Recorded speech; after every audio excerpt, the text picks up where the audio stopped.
She is known as a cold-hearted, rich, and elegant young lady. So why is she asking for a kiss from this seemingly ordinary guy? Yeah, I know it happens every time in the manga, but this time he is not an ordinary guy. He just wants to live a peaceful life. So how did he get into this situation? To find out, watch the video till the end and like and subscribe. He calls out as his mind drifts to thoughts of the calm, ordinary life he had before that day. Suddenly realizing how everything has completely changed, he blurts out in surprise. When he calls her hesitantly, she asks for a kiss, leaving him baffled and wondering what's going on. Someone urges him to accept, and when she thanks them, he asks in disbelief if that means she's dating him. She replies that she would never accept a confession from someone who doesn't even have the courage to do it face to face. He insists that can't be true, but she simply says goodbye and walks away. He watches her go, remarking that there she goes, the princess of their class. She's athletic, smart, and beautiful, the kind of girl who's drawn attention from everyone since she first entered the school. Both boys and girls admire her, but no matter how many confessions she receives, she rejects them all without hesitation. Because of her blunt rejections, she earned the nickname Princess. He thinks about that nickname for a moment. A classmate teases him, asking if he's interested in her, to which he quickly replies not to be ridiculous, since he can't stand that kind of attitude. The classmate laughs, asking if that's really true, and says he wants to take his own shot at her. When he calls him easy, as always, the other one says he just doesn't get it. His friend then explains that men are creatures who want to climb the most unreachable mountains simply because they exist, though he admits that personally he can't relate to that kind of feeling. The friend adds that maybe he doesn't need to, making him curious what that means.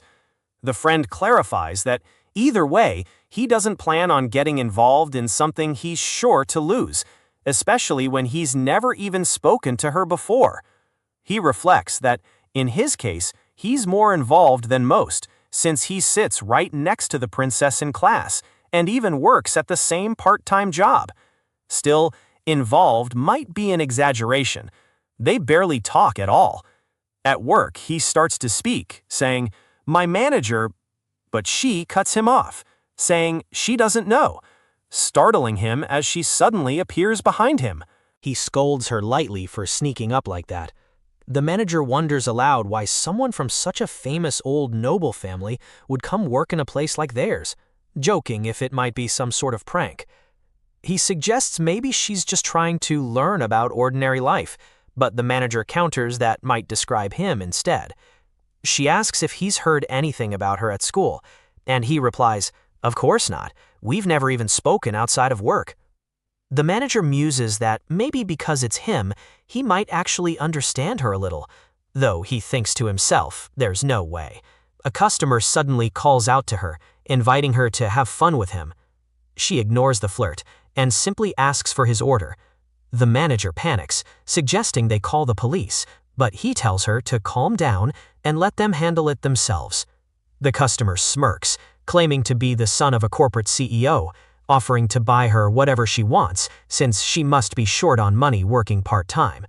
She tells him firmly to leave if he isn't going to order anything, explaining that loitering like that bothers the other customers.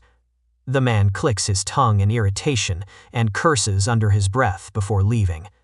The manager asks if she's all right, and she replies that she's used to that sort of behavior. The manager comments that her composure is exactly what you'd expect from the princess. He finishes up, saying he's heading out, and wishes her good luck for the rest of her shift. As he walks away, he can't help but think how cool she was back there, so calm, even when facing a man much larger than herself. But her earlier words echo in his head. "I'm used to it." He wonders if he imagined it, but he thinks he saw her hand tremble for a moment.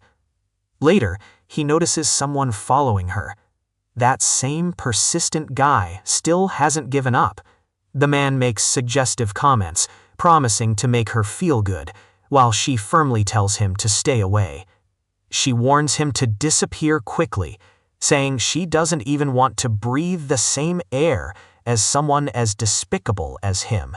He thinks to himself that maybe provoking the guy that much isn't a good idea. The man snarls that she's full of herself just because she's pretty.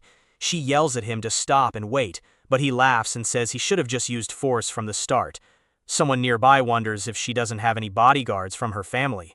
He hesitates, questioning whether to step in or not, but concludes that the princess can handle this on her own. He's always done his best to stay away from trouble, but when the man tries to lay hands on her, he can't help it. He shouts, kicking the guy hard enough to send him stumbling back in shock. With a cold glare, he warns him that hitting a woman makes him the lowest of the low, and adds that next time he won't miss. The man curses furiously, yelling about his precious hair and demanding if he thinks it's okay to raise a hand against him. Calmly, he corrects him, saying it wasn't his hand, but his foot.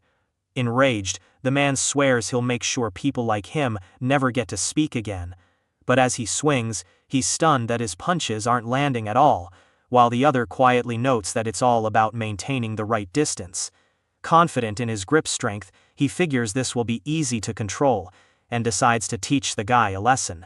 The man yells that he can't move, demanding if they even know who he is, threatening that his father won't stay silent, and that this will ruin their social lives. She finally steps forward, asking if he still hasn't realized who he's dealing with. Calmly, she mentions that his father must be going through a rough time right now.